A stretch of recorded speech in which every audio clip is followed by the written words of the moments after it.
Hello everyone, welcome to fun learning. तो इस video में हम बौद्ध धर्म के जो इम्पोर्टेंट फैक्ट्स हैं उन्हें डिस्कस करेंगे। बौद्ध धर्म के संस्थापक गौतम बुद्ध थे। इन्हें एशिया का ज्योतिपुंज कहा जाता है। इनका जन्म जो है वो 563 ईसा पूर्व में कपिलवस्तु के लुम्बिनी नामक स्थान पर हुआ था। ये लुम्बिनी जो है नेपाल में स्थित है। इनके पिता जो थे वो शुद्धोधन शाक्यगढ़ के मुखिया थे और इनकी माता महामाया जो इनके जन्म के 7वें दिन ही इनकी मृत्यु हो गई थी। तो इनका लालन पालन इनकी सौतेली माँ प्रजापति गौतमी ने किया था। ये गौतम बुद्ध जो थे इनके बचपन का नाम था सिद्धार्थ, इनकी पत्नी का नाम यशोधरा और इनके पुत्र का नाम था राहुल। इन्होंने गौतम बुद्ध ने 4 दृश्य जो क्रमशः देखे थे। तो ये पेपर में इसका क्रम पूछ लेता है कि सबसे पहले क्या चीज़ देखा था इन्होंने। तो सबसे पहले इन्होंने बूढ़ा व्यक्ति देखा था, उसके बाद बीमार व्यक्ति, उसके बाद 100 देखा था, उसके बाद सन्यासी देखा था। 29 वर्ष की अवस्था में इन्होंने गृह त्याग कर दिया था, जिसे महाविनिष्क्रमण कहा गया। इनके गृह त्याग करने की प्रक्रिया को महाविनिष्क्रमण कहा गया है बौद्ध धर्म में। और इनके जो प्रथम गुरु थे वो आलार कलाम हुए। इन्होंने इनको सांख्य दर्शन की शिक्षा दी थी।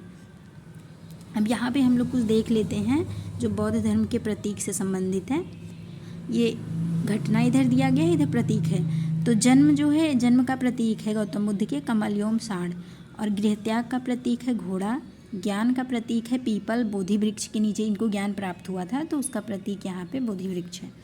निर्वाण पद चिन्ह है इसका प्रतीक, और मृत्यु का प्रतीक है स्तूप। तो ये प्रश्न पूछ लिए जाते हैं वन लाइनर में। आगे देखते हैं, महात्मा बुद्ध ने 4 सत्य कथन कहे थे। तो 4 सत्य कथन देखते हैं हम लोग। संसार दुखों से भरा है, हर दुख का कोई ना कोई कारण है, सभी दुखों का सबसे बड़ा कारण इच्छा है, इस इच्छा पर नियंत्रण पाया जा सकता है। तो ये 4 सत्य कथन थे जो बुद्ध के द्वारा कहे गए थे।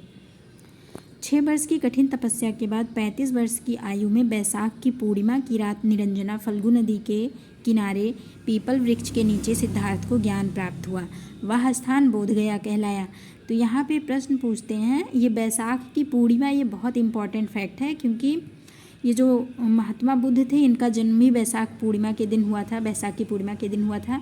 इनको ज्ञान की प्राप्ति भी बैसाख की पूर्णिमा के दिन हुआ था, और इनका निर्वाण हुआ था, महापरिनिर्वाण, इनकी मृत्यु, वो भी बैसाख की पूर्णिमा के दिन ही हुआ था। तो ये बुद्ध धर्म में बैसाख की पूर्णिमा जो होता है इसकी बहुत ज़्यादा मान्यता है। निरंजना फल्गु नदी के किनारे इनको पीपल वृक्ष के नीचे ज्ञान प्राप्त हुआ था बोधगया में।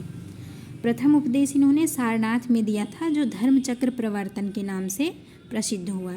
उपदेश जनसाधारण की भाषा पाली में दी थी। इनकी पाली भाषा में जितने भी उपदेश हैं वो प्रचलित हुए।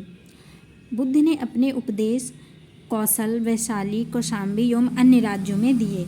सर्वाधिक उपदेश पूछेगा कहाँ पे दिए, तो सर्वाधिक उपदेश कौशल देश की राजधानी श्रावस्ती में दिए। इनके जो प्रमुख अनुयायी शासक थे वो थे बिंबिसार, प्रसेनजित व उदयन। बुद्ध की मृत्यु 80 वर्ष की अवस्था में 483 ईसा पूर्व में कुशीनगर में हो गया, जिसे महापरिनिर्वाण कहा गया है। ये कुशीनगर उत्तर प्रदेश में स्थित है और इनके मृत्यु को महापरिनिर्वाण कहा गया है। अब यहाँ पे हम लोग ने जैन धर्म में पढ़ा था ना त्रिरत्न, तो वहाँ पे था सम्यक दर्शन, सम्यक ज्ञान, सम्यक आचरण। यहाँ पे बौद्ध धर्म के जो हैं बुद्ध, संघ, धम्म, सुना होगा आप लोगों ने, कहते हैं ना बुद्धम शरणम गच्छामि, संघम शरणम गच्छामि, धम्मम शरणम गच्छामि। तो ये बौद्ध धर्म के त्रिरत्न हैं।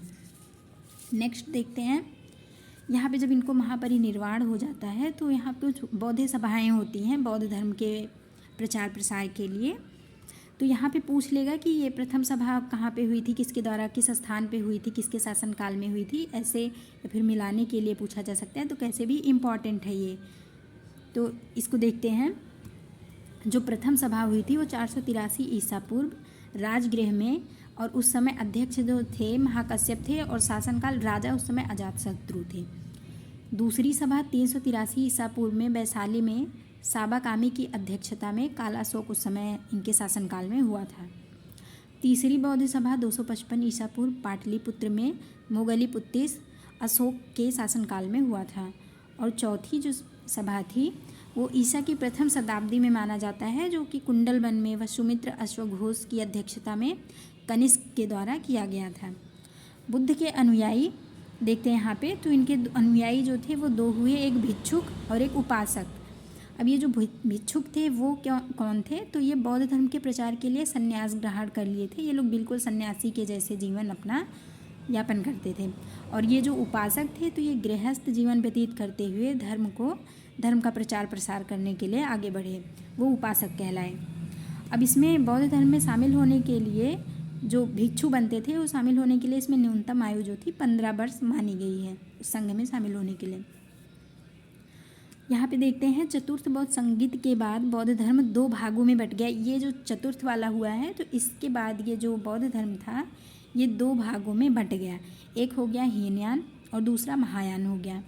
जो हीनयान था उसको आहर्त पद के नाम से जाना जाता। आहर्त देखा था ना, आहर्त होता है और पूज्य हम लोग ने देखा था इसका मतलब।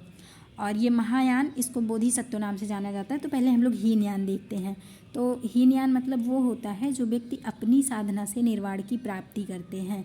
ये लोग मतलब किसी कोई मतलब नहीं, ये लोग एकदम से भिक्षु बन जाते हैं हीनयान में। और ये जो महायान होता है बोधिसत्व, ये यही जो उपासक थे ये बोधिसत्व दूसरे के कल्याण को प्राथमिकता देते हुए अपने निर्वाण में विलंब करते हैं, तो ये महायान कहलाए। अब बौद्ध धर्म के त्रिपिटक, ये बहुत महत्वपूर्ण, ये इम्पॉर्टेंट फैक्ट है। तो ये मूल रूप इसकी क्या है, पाली भाषा में है त्रिपिटक जो लिखे गए हैं। तो पहला है विनय पिटक, दूसरा है सुत्त पिटक और तीसरा है अभिधम्म पिटक। अब विनय पिटक में क्या है, इसमें भिक्षु भिक्षुणियों के आचरण संबंधी नियम दिए गए हैं। इसमें नियम है कि कैसे भिक्षु भिक्षुणियाँ कैसे रहेंगे वहाँ पे संघ में जब शामिल होने के बाद। सुत्त पिटक में इसमें बौद्ध धर्म के उपदेश संकलित हैं। इसमें जितने उपदेश दिए गए हैं बौद्ध धर्म को लेके वो सारे सुत्त पिटक में संकलित हैं। अभिधम्म पिटक क्या है, इसमें बौद्ध धर्म की दार्शनिक व्याख्याएं दी गई हैं। अब उसके बाद जातक कथाएं पूछ लेता है। तो जातक कथाएं में देखिए, जातक कथाएं जो हैं इनकी संख्या 549 है। इनमें बुद्ध के पूर्व जन्मों की कथाएं हैं। ये इनके जो पूर्व जन्म हुए थे उनकी सारी कथाएं इसमें जातक कथाओं में दिया गया है। बुद्ध चरित जो है ये संस्कृत भाषा, ये जातक कथाएं जो है ये पाली भाषा में है।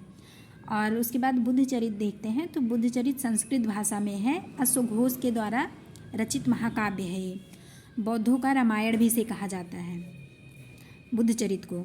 और धम्मपद क्या होता है, तो ये धम्मपद जो है पाली भाषा में रचित है और इसे बौद्धों की गीता कहा जाता है। तो इस वीडियो में हम सब ने आज बौद्ध धर्म के बारे में देखा है। तो आप सब इसको बार बार रिवाइज़ करिए, 2-3 बार रिवाइज़ करेंगे बस ये सारा दिमाग में अपने आप ही बैठ जाएगा, कुछ ज़्यादा है नहीं। Okay, thank you class, stay connected.